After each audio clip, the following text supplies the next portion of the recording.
오늘 사무엘상 17장 말씀을 통해서 말씀을 깨닫는 지혜와 응답받는 기도의 은총이 우리가 넘치게 될 줄로 믿습니다. 사무엘상 17장은 성경에서 가장 유명한 장 중에 하나입니다. 유치, 유아, 유년, 초등, 중등, 고등 모든 교회 학교에서 가장 많이 설교되는 다윗과 골리앗이 바로 등장하는 장면이 오늘 사무엘상 17장입니다. 그런데 이상하게도 교회 학교를 떠나면 전혀 설교되지 않는 본문이기도 합니다. 왜일까요? 이게 아이들한테 이야기해 줄 때는 참 재미있고 즐겁고 놀랍고 신기한 본문인데 어른들한테 설교하기에는 이게 우스운 본문이 돼버리고 맙니다. 왜냐하면 아이들에게는 땅꼬마가 커다란 거인을 이기는 이야기가 되게 신기하고 재밌거든요. 그래서 나 같은 꼬마도 거인을 이길 수 있다. 같이 굉장히 아이들과 공감할 수 있는데 어른이 되면서 우리가 뭘 알게 되냐면 그건 불가능하다는 걸 알게 돼요. 그런 일은 벌어질 수 없다는 걸 알게 돼요. 점점 이제 철이 들면서 우리는 다윗은 골리앗을 이길 수 없다는 것을 알게 되죠. 절대로 이런 일은 벌어지지 않는다는 걸 알게 돼요. 그러니까 어른들한테는 이걸 설교하지 않는 거예요. 아예. 그런데 그렇다면 과연 다윗과 골리앗 이야기는 어린아이들을 위한 동화인가? 그렇지 않다는 것이죠. 다윗과 골리앗은 그냥 너희가 어쩌다 보니까 운이 좋아서 던진 물맷돌이 상대방을 쓰러뜨린 정말 운이 좋은 꼬마 이야기가 아니라고 하는 것이에요. 사무엘상 17장은 지금까지 쭉 하나님께서 하나님의 나라를 이루어 오시던 하나님의 통치의 정점입니다. 사람들은 인간적인 왕을 원했고 이스라엘 백성들은 우리에게 왕이 있으면 그 왕이 우리를 지켜줄 거라고 믿었고 하나님은 그렇지 않다고 하셨습니다. 그런데 바로 사무엘상 17장은 인간의 왕이 갖는 한계가 어떤 것인지를 보여주고 그 인간적인 왕이 아니라 우리의 모든 만물의 주인이시고 천지 만물의 왕이 되시는 하나님을 바로 섬기는 한 사람이 하나님의 이름으로 얼마나 위대한 일을 이룰 수 있는지, 그래서 하나님이 새롭게 세우시는 진짜 왕, 세상이 바라보는 세상의 시선으로 세우는 왕이 아니라 하나님을 존중하고 하나님이 존중해 주시는 왕이 어떠한 왕인가? 바로 신정주의, 하나님의 통치를 받는 왕의 모습이 어떤 것인가를 하나님이 지금 보여주고 있는 본문이 사무엘상 17장입니다. 오늘 본문 이렇게 시작합니다. 블레셋 사람들이 그들의 군대를 모으고 싸우고자 하여 유다에 속한 소고에 모여 소고와 아세가 사이의 에베스 담림에 진침해, 블레셋 사람들이 지금 아주 대군을 이끌고 이스라엘과 전면전을 벌이러 온 것입니다. 그랬더니 2절입니다. 사울도 지지 않죠. 사울과 이스라엘 사람들이 모여서 엘라 골짜기에 진을 칩니다. 엘라 골짜기 진을 치고 블레셋 사람들을 대하여 전열을 벌였으니 이제 쫙 서로 골짜기 하나 사이에 두고 전쟁을 벌일 준비를 하는 것입니다. 3절, 블레셋 사람들이 이쪽 산에 섰고 이스라엘은 저쪽 산에 섰고 그 사이에는 골짜기가 있었더라. 블레셋 사람들의 진영에서 싸움을 도두는 자가 왔는데 그의 이름은 골리앗이요 가드 사람이라. 그의 키는 6규빗 한 뼘이요. 6규빗 한 뼘이면 한 규빗이 이 손끝에서 팔꿈치까지거든요. 그러니까 보통 한 50cm 정도 잡습니다. 50cm라고 할 때 6규빗이면 얼마큼이에요? 3m죠. 3m. 거기 한 뼘이 더 붙어요. 그러니까 아무리 요 길이를 좀 작게 잡아도 3m에 가까운 키. 제 키 한 2배 되는데. 자, 그 정도의 거인이란 말이죠. 머리에는 노트구를 썼고 몸에는 비든 갑옷을 입었으니 그의 갑옷의 무게가 놋 5,000세겔이며 놋 5,000세겔이면 60kg입니다. 60kg의 갑옷을 지금 입고 있어요. 어마어마한 무게죠. 60kg면은 우리가 보통 서 있지도 못하겠죠. 그런데 이 거인은 그걸 그냥 아무렇지 않게 입고 있어요. 그의 다리에는 놋 각반을 찼고 어깨 사이에는 놋 단창을 메었으니 그 창자루는 배틀채 같고 창날은 철 600세겔이며 방패든 자가 앞서 행하였더라. 지금 왜 이렇게 길게 설명을 할까요? 무려 이 블레셋 사람 골리앗에 대해서 4, 5, 6, 7절에 걸쳐서 4절에 걸쳐서 아주 자세하게 그의 외모를 소개하고 있습니다. 그의 무장이 얼마나 대단한지를 설명하고 있습니다. 왜 그럴까요? 이것은 두 가지를 보여줍니다. 하나는 이스라엘 백성들이 무엇에 주목했는가 하는 거예요. 지금 이스라엘 백성들은 골리앗의 키와 그의 갑옷과 그의 각반과 그의 무장한 것들을 보면서 우와 정말 대단해 라고 말하고 있는 거죠. 정말 굉장해. 정말 저건 절대 못 이겨. 어마어마한 장수, 두려움의 대상으로 지금 보고 있는 것이에요. 그런데 정말 그런가 하는 겁니다. 정말 그런가? 여러분 이 사람의 직업이 우린 궁금하지 않습니까? 골리앗의 직업이 뭘까요? 뭘로 알고 계십니까? 우리는 보통 골리앗의 직업을 장수라고 알고 있습니다. 맞습니까? 이 사람은 장수입니까? 그럼 그는 장군입니까? 아니 적어도 격투사입니까? 검투사입니까? 아닙니다. 그의 직업을 이렇게 사전은 분명히 증언합니다. 블레셋 사람의 진영에서 싸움을 도두는 자가 왔는데 이름은 골리앗이다. 싸움을 도두는 자예요. 여러분 싸움을 도두는 자는 뭐 하는 사람이죠? 우리가 부동산 거래를 할 때 거래를 도두는 자를 뭐라고 합니까? 예, 거간꾼이라고 하죠. 거래를 붙이는 사람, 거간꾼. 여러분 거간꾼은 자기가 돈이 많아서 거래를 하는 사람이 아닙니다. 남의 거래를 도와주는 사람이죠. 거래를 붙이는 사람이죠. 그러니까 보통 여러분 연애 프로그램을 가면 개그 프로그램 같은 데 가면 사람들이 잘 웃어요. 방청객이. 그런데 앞에서 하는 게 웃기지도 않은데 왜 이렇게 웃지? 우리는 신기하잖아요. 저 사람들 왜 웃는 거지? 사실 왜 웃냐면 바람잡이라고 있어요. 바람잡이. 그 바람잡이가 개그 프로를 하기 전에 미리 나와서 사람들을 웃겨요. 그러니까 사람들은 바람잡이 때문에 웃는 거예요. 거기서 막 바람잡이 때문에 재밌게 웃으면 그거 웃는 장면을 미리 녹화를 해요. 그래서 이 개그 프로 사이사이에 보여주는 거예요.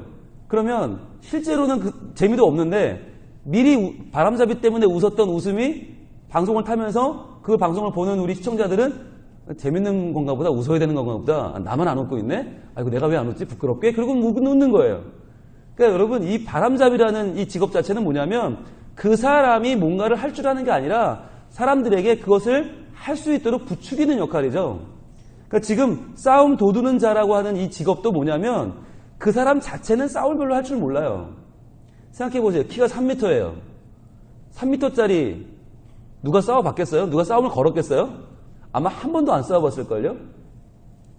이 사람의 직업은 싸움을 하는 전사가 아니라 싸움을 도두는 자, 그 큰 덩치를 가지고 얼마나 잘 보이겠어요? 모두가 잘 보이는 그 덩치로 목소리는 또 얼마나 컸겠어요? 싸움을 붙이는 거죠. 야, 다 나와! 싸우자! 야, 한번 싸워보자! 대단하게 보이지만 실제로는 아무것도 아니에요. 어떻게 알 수 있냐면 7절입니다. 그 창자루는 배틀채 같고 창날은 철 600세겔이며 방패에 든 자가 앞서 행하였더라. 자, 방패. 그 큰 3m짜리의 방패를 누가 들었어요? 남이 들어줘요. 왜 남이 들까요? 왜 내가 안 들고 남이 들까요? 두 가지를 알 수 있죠. 하나는 방패가 매우 크다. 그렇죠? 방패가 별로 안 컸으면 본인이 들고 나오면 되잖아요. 얼마나 크면 남이 들어줘야 될까요? 방패가 그 3m의 키를 다 막는 거예요. 왜? 한 번도 맞으면 안 되니까. 얼마나 겁쟁입니까? 그 큰 덩치가 한 대도 안 맞으려고 자기 키만한 어마어마한 방패를 들고 다녀요. 자, 방패가 매우 크다는 걸 알 수 있고 또 하나 뭘 알 수 있어요? 골리앗은 그 방패를 들 힘이 없어요. 그러니까 남이 들어줘야 되는 거예요. 그러니까 우리가 알고 있는 그 유명한 그림, 골리앗과 이 다윗이 싸움을 하는 그림은 잘못된 그림입니다. 그 골리앗 옆에 누가 있냐? 방패를 들어주는 병사가 따로 있어요. 그 방패를 골리앗은 들 힘도 없어요. 그러니까 오늘 본문이 보여주고 있는 골리앗은 굉장히 모순이 돼요. 이중적이에요. 그는 키도 크고 중무장을 했어요. 그러나 반면에 그는 싸움하는 자가 아니라 싸움 붙이는 자요. 싸움 도두는 자요. 그는 자기 몸을 지키는 방패를 들 힘이 없다는 것이에요. 모순 아닙니까? 우리가 두려워하고 있는 대상이 어떠한 대상인지를 우리는 정확히 알아야 돼요. 과연 골리앗은 어떤 존재인가? 우리가 절대로 이길 수 없는 불가능할 정도의 완벽한 존재인가? 아니라는 거예요. 세상은 그렇습니다.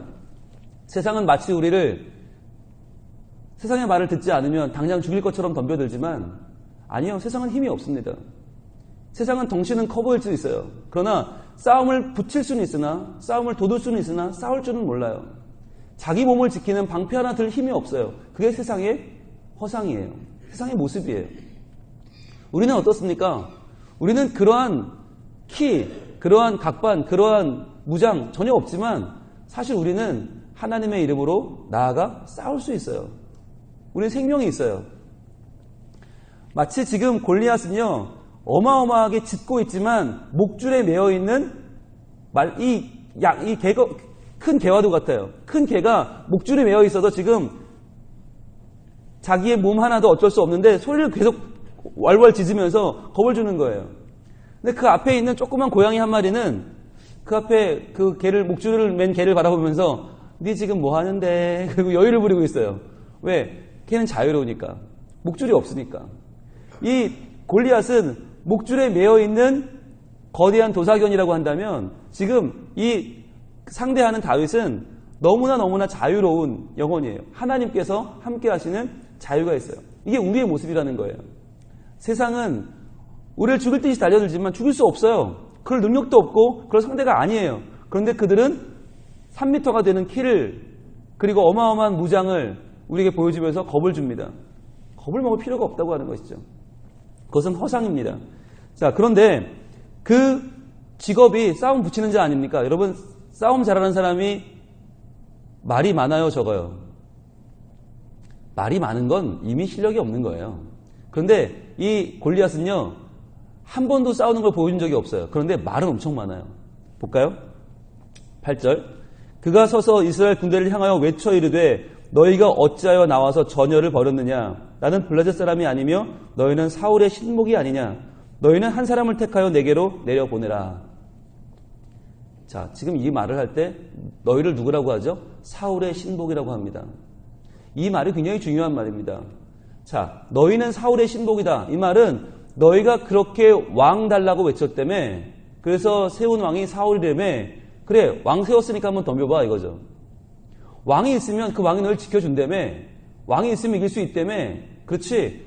그러니까 사울이 나오든지 니들 중에 아무나 한번 나와봐. 나랑 싸우자 라고 하는 거예요.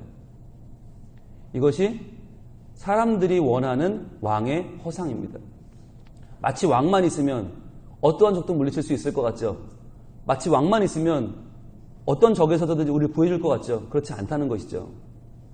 왜냐하면 왕은 상대적이니까. 왕은 나보다 좀 못하고 나보다 약한 상대에게는 힘있게 나가 싸울 수 있지만 나보다 강해 보이는 사람이 나타나면 아무것도 할 수 없는 것이 세상의 왕이기 때문이에요. 그 세상 왕정에 대한 비웃음입니다.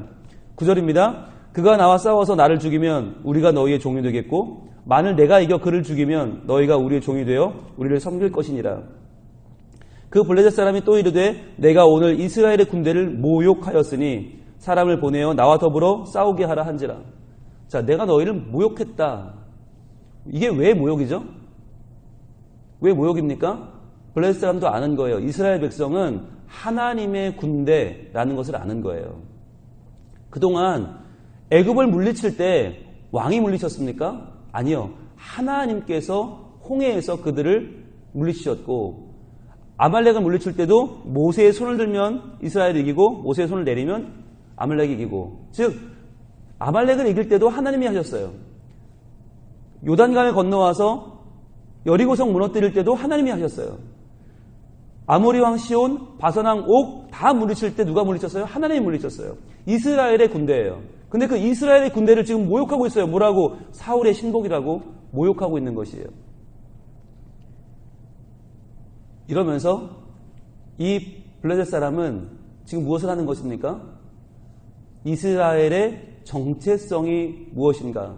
얼마나 그 정체성이 흔들리고 있는지를 보여주고 있는 것입니다. 이것은 하나님의 섭리입니다.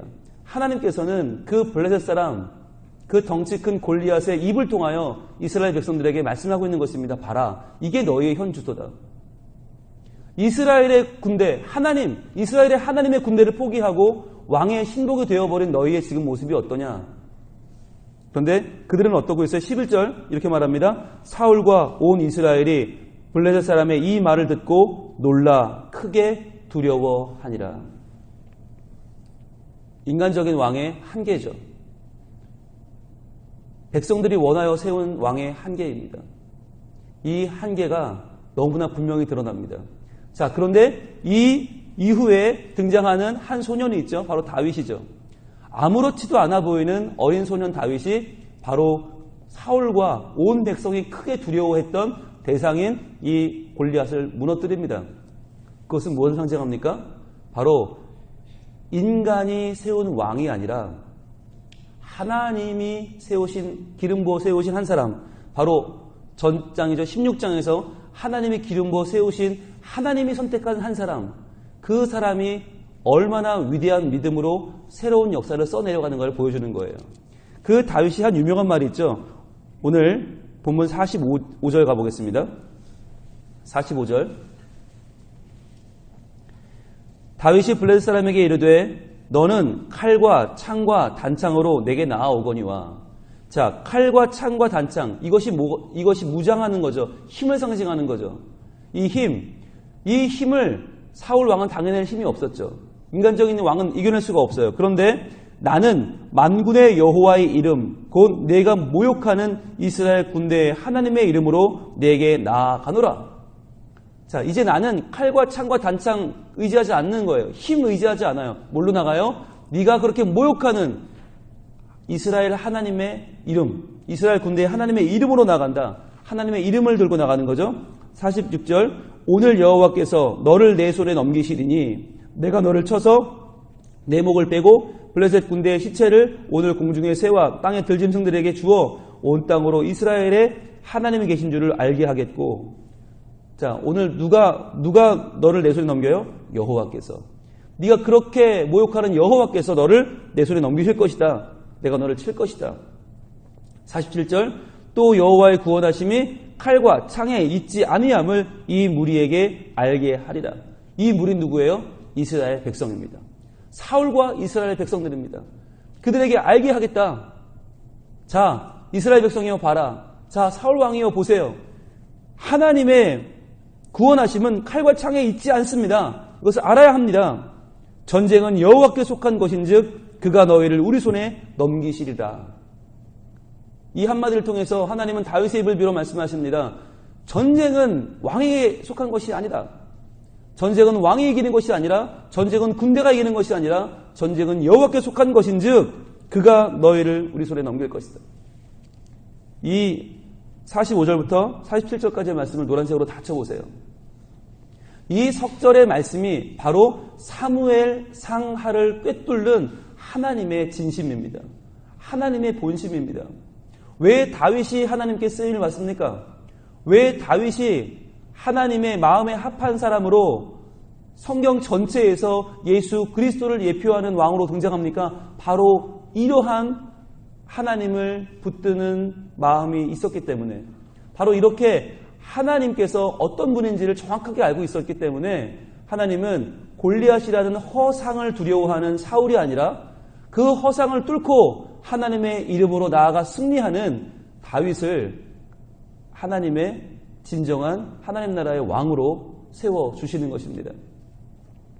오늘날도 세상에 왕은 많이 있습니다.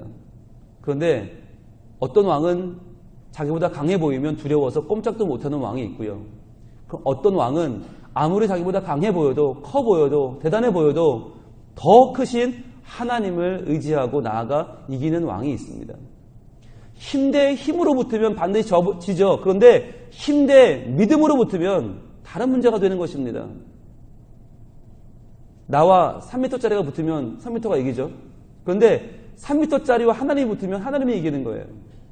내가 나의 이름으로 나가지 않고 하나님의 이름으로 나갈 때 하나님의 편에 서서 그분의 손과 발이 되어 싸울 때 우리는 3m 아니야 100m, 1000m도 이길 수 있는 것입니다. 오늘 이 한 주간을 시작하는 이 날 어떻게 기도할 것입니까? 하나님, 골리앗 안 만나게 도와주세요. 하나님, 골리앗 좀 피해가게 해주세요. 제발 나한테까지 차례가 안 오게 해주세요. 기도할 것입니까? 아닙니다. 골리앗을 피해갈 수 없어요. 그렇다면 어떻게 해야 됩니까? 우리가 전쟁은 여호와께 속한 것임을 알고 우리가 여호와의 이름으로 나아가 하나님께서 너를 내 손에 넘기실 것이다 라고 고백하면서 진짜 전쟁의 주인이 누구인지를 확인하는 것입니다. 여러분, 골리앗을 만날 때, 인생의 골리앗을 만날 때가 있어요. 근데 그때는 언제입니까? 아이고 죽었네, 아이고 망했네가 아니죠. 골리앗을 만날 때가 바로 전쟁의 주인이 누구인지를 확인할 수 있는 때예요. 기회예요. 그런 어려움을 만나고 그런 낙심하는 사건을 만나야 그때 우리가 진짜 확인할 수 있어요. 내가 내 힘으로 사는지 하나님의 이름으로 사는지를 확인해 볼 때가 아닙니까? 이 위기 앞에서 오히려 이 위기를 통해서 하나님의 이름을 높이고 왕이 되었던 다윗처럼 우리도 삶의 위기를 만날 때 그 위기가 나를 죽이는 것이 아니라 다시 한번 하나님을 의지하고 믿음으로 일어서서 하나님께서 그 골리앗을 쓰러뜨리시고 우리 앞에 새로운 길을 열어가시는 하나님의 놀라운 복이, 하나님의 놀라운 동행과 임재가 우리 삶에 함께하기를 우리 하나님 원하고 계십니다. 기도하겠습니다. 하나님, 살다 보면 골리앗 같은 커다란 문제를 만날 때가 한두 번이 아닙니다. 그러나 그럴 때마다 아이고 어쩌다 이렇게 되었나 낙심하고 주저앉는 것이 아니라 주님 다시 한번 하나님의 이름을 의지하고 일어나 나아가 싸울 수 있는 믿음과 담대함을 주시옵소서. 대면하는 능력을 주시옵소서. 책임감과 자신감을 주시옵소서. 하나님을 향한 확신과 주와 교통하는 마음을 주시옵소서. 주님, 이러한 마음으로 저희들 이 문제를 하나하나 뜯어보고 하나하나 분석하고 하나님의 이름으로 덤벼서 하나님의 이름으로 그 적을 쓰러뜨리는 이 귀한 믿음의 체험이 우리에게 있기를 원합니다. 그리하여서 더 이상 나의 힘, 나의 실력으로 세상과 견주어 보며 계산하며 싸우는 것이 아니라 오직 하나님의 이름으로 하나님의 힘으로 세상을 뒤집어 엎는 하나님의 사람으로 우리를 세워 주시옵소서. 그래야 더 이상 다윗과 골리앗 이야기가 어린 아이들에게 들려주는 하나의 동화가 아니라 오늘날 우리에게도 하나님의 역사하심을 바라보는 귀한 본문이 되게 하여 주시고 하나님께서 살아계셔서 나를 통해 역사하시는 이 땅의 주인이심을, 전쟁은 여호와께 속한 것임을 다시 한번 저희들 알고 깨닫고 하나님을 믿고 나갈 수 있는 우리가 되게 하여 주시옵소서. 이 말씀처럼 주여 믿음을 주시옵소서. 하나님 말씀을 의지하게 하여 주옵소서. 주의 이름 의지하고 나아가 싸워 승리하는 우리의 삶이 되게 하여 주시옵소서. 예수님 이름으로 기도합니다. 아멘.